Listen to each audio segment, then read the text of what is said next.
Karena dalam Al-Quran, musibah, bencana, gempa dan sejenisnya tidak akan terjadi kecuali diundang. Bahasa agamanya, bahasa Qur'annya, musibah itu datang karena diundang oleh manusia. Apa penyebab datangnya musibah?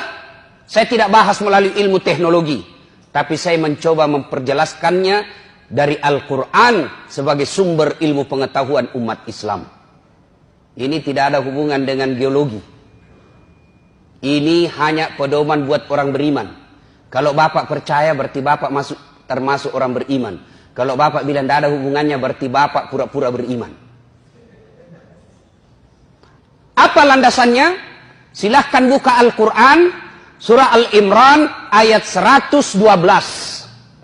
Setidaknya dalam Al-Quran itu didapati informasi ada 4 penyebab datangnya musibah yang menyebabkan sebab datang bencana alam ini. Undangan itu datang gara-gara apa? 1, kata Al-Quran, yakfuruna bi ayatillah. Mereka kufur terhadap ayat-ayat Allah. Mereka dustakan ayat-ayat Allah. Menurut orang Islam ada 2 ayat Allah. Ayat tertulis dan ayat tercipta. Ayat tertulis Al-Quranul Karim, ayat tercipta lingkungan alam. Bagaimana sikap manusia khususnya bangsa Indonesia terhadap ayat-ayat Allah? Coba ngaku beriman, ngaku ketuhanan yang Maha Esa. Bahkan ditulis, dideklarasikan dalam Undang-Undang Dasar Republik Indonesia. Konstitusi kita mengakui dengan rahmat Allah yang Maha Kuasa. Atas berkat rahmat Allah kita merdeka. Tapi apa kelakuan bangsa Indonesia? Azan, pembacaan ayat suci di Quran dianggap mengganggu. Coba Al-Quran, katanya kita umat beragama, katanya kita percaya kepada Tuhan yang Maha Esa. Kok bisa-bisanya pengajian mengganggumu? Kok bisa-bisanya suara azan membuat kau risih? Gimana Allah tidak marah? Hasilnya bilang, kan ditahu itu jadwal. Namanya juga, jangan terlalu keras. Ya namanya panggilan pasti dikeras. Allahu Akbar, Allahu Akbar. Ya namanya panggilan pasti dikeraskan. Kalau dikecilkan, bukan namanya panggilan Pak, si bicie. Dasat, dipanggil. Dasat. Nah, itu baku bici namanya itu. Apabila kufur terhadap ayat-ayat Allah, maka itu salah satu penyebab datangnya undangan musibah. Nah, berikutnya itu ayat Quran. Kalau ayat yang tercipta, mari kita lihat perlakuan kita terhadap sumber daya alam kita. Dihabisi tanpa ada perbaikan. Saya kalau perjalanan Pak, dari Balikpapan ke Bontang, dari Balikpapan ke Sangatta, Kalimantan Timur, dari pinggir jalan kita lihat hijau. Tetapi kita naik di atas pesawat, habis gundul hutan kita. Dan anehnya siapa yang menikmati? Bukan masyarakat Indonesia. Siapa yang menikmati? Orang dari luar negeri. Di mana Allah tidak marah? Kita punya sumber daya alam melimpah. Tapi siapa yang menikmati? Orang-orang kaya yang tertentu saja di Indonesia. Dan berlebihan caranya menikmatinya. Nah, kalau ini ya tunggu mi. Tajam nih. Calon aku puang nih. Yang kedua. Penyebab menurut surah Al-Imran.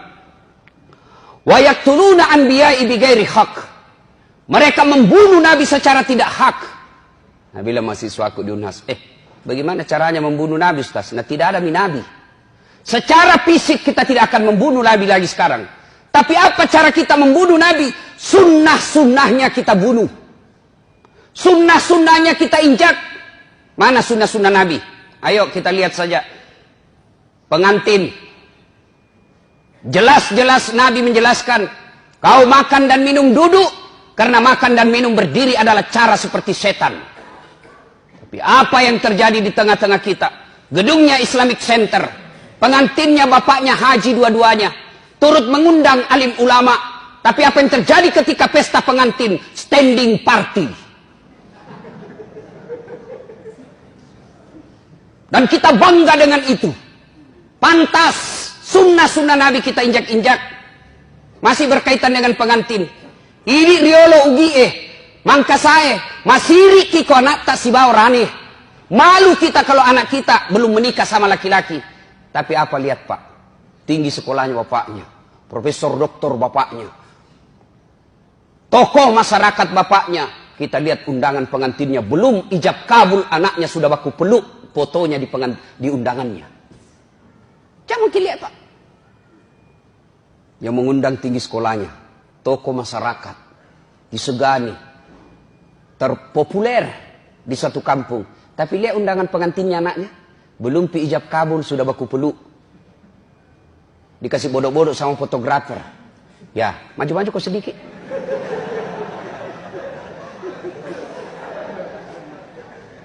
Kita injak-injak sunnah Nabi. Nabi menginformasikan dalam hadisnya diriwayatkan oleh Bukhari. Haram merubah nasab. Haram mengerubah silsilah orang tua kita. Dek nawad dingirobah sana anak natawe. Tapi apa yang terjadi? Kita sok barat-barat. Sudah menikah, istri tak langsung siapa namanya di belakangnya, istri tak suaminya. Siapa ngajar gitu? Nabi sudah jelas, tidak boleh kau robah namanya bapaknya istrimu di belakang. Contoh konkret. Nama istri Naurah Siddiqiyah. Nasrun, nama bapaknya. Begitu setelah menikah suaminya Das'at Latif, berubah namanya. Naurah Siddiqiyah Das'at Latif. Malah tidak boleh. Kenapa? Naurah Siddiqiyah bukan anak saya, tapi istri saya. Coba, Matandre itu sikolana. Tinggi jabatannya. Tapi begitu sudah menikah, namanya istrinya naganti. Apa pernah kita dengar Rasulullah mengganti nama istrinya Khadijah Muhammad? Tidak. Khadijah tetap disebut Khadijah binti Khuwailid. Aisyah binti Abu Bakar Siddiq. Sunnah-sunnah Nabi kita injak-injak. Kalau ada yang tidak melaksanakan sunnah, atau ada orang yang melaksanakan sunnah, kita anggap kampungan. Kita lihat saudara kita yang agak naik-naik celananya sedikit, dibilang apa? Banjir di kapang. Ada saudara kita memelihara jenggotnya karena cintanya kepada sunnah, apa dia bilang? Dedek lewat-lewat naso alim. Apabila sunnah-sunnah Nabi kita injak-injak, tunggu azab Allah akan datang. Wa yaqtuluna anbiya'i bighairi haq. Yang ketiga, yang akan menyebabkan turunnya bencana alam. Wa kanu yaqtadun. Mereka telah melampaui batas. Tak lewat-lewat nih Pak. Lihat lagi Pak. Agama Islam mengajarkan amar ma'ruf nahi mungkar. Dan siapa yang punya tugas? Ulama, para mubalik. Tapi bagaimana kelakuan kita terhadap ulama? Bagaimana kelakuan kita kepada mereka yang melaksanakan amar ma'ruf? Mereka yang tulis la ilaha illallah dianggap teroris. Mereka yang menulis la ilaha illallah dianggap anti NKRI. Masa kalimat tiada Tuhan selain Allah kita takut? Dan siapa yang lakukan itu? Orang Islam sendiri. Anda yang lakukan kriminalisasi itu bukan non-muslim, orang non-Islam, kita masih bisa tolerir. Kenapa? Tidak mengerti. Islam sendiri, solatnya selalu mengucapkan la ilaha illallah, tapi takut dengan kalimat Allah, takut kalimat tauhid. Gimana caranya? Disebut tak lewat-lewat. Mana ada kasihan itu ulama pegang senjata? Mana ada itu ulama mengajarkan rongrong NKRI? Yang justru kita teror adalah yang mengajarkan amar ma'ruf nahi mungkar.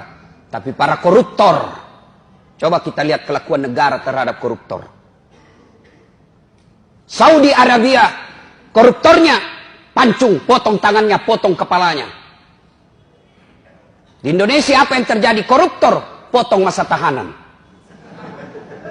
Ini kan keterlaluan namanya. Tak lewat-lewat mako. Marah Allah. Dan yang keempat, penyebab turunnya musibah di muka bumi ini, kata Allah menurut Al-Imran ayat 112. Dzalika bima adzau. Mereka berbuat zalim secara terang-terangan. Mereka berbuat dosa secara terang-terangan. Sekarang dosa sudah tidak dianggap lagi sesuatu malu. Beberapa kali saya masuk warung kopi. Karena ajak teman saya ngajak. Oke lah, nanti dibilang ki sombong kalau diajak tidak datang. Saya datang, miris hati saya.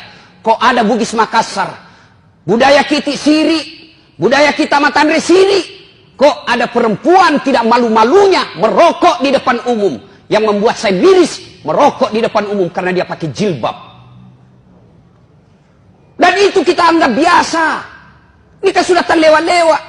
Kita orang Bugis Makassar, makundraye, ipaka lebih.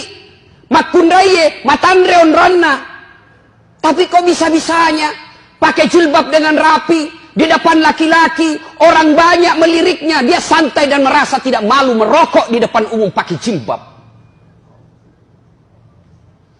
Ini yang disebut zalika bima azau. Mereka berbuat zalim secara terang-terangan. Belum lagi pembuat dosa. Dosa zina secara terang-terangan. Mereka secara terang-terangan membuat komunitas. Tidak malu deklarasikan dirinya. Riolo makadete oma siri koma pigau salah. Sekarang apa dia bilang? Biasa nih. Dulu kalau ada perempuan hamil diusir dari kampungnya. Masuk kok upaka siri kasih di kampung. Bapak rela dia buang anak gadisnya. Untuk apa? Karena dianggap membuat aib buat keluarga. Sekarang apa? Nyata-nyata hamil 7 bulan. Pesta besar-besaran. Kejadian-kejadian seperti ini. Itu yang membuat azab Allah cepat datang. Lalu orang bilang begini. Kalau negara barat bagaimana Ustaz? Taleo-leo itu. Jepang lah misalnya. Oh jangan salah Pak. Jepang itu saya sudah berapa kali ke sana. Akhlaknya tinggi Pak. Tidak ada tukang tipu. Pejabatnya baru dituduh korupsi, mundur dan bunuh diri. Kita sudah tertuduh, bahkan terponis, bahkan terpidana, sudah terbukti, sudah dipenjara, tidak malu jadi caleg.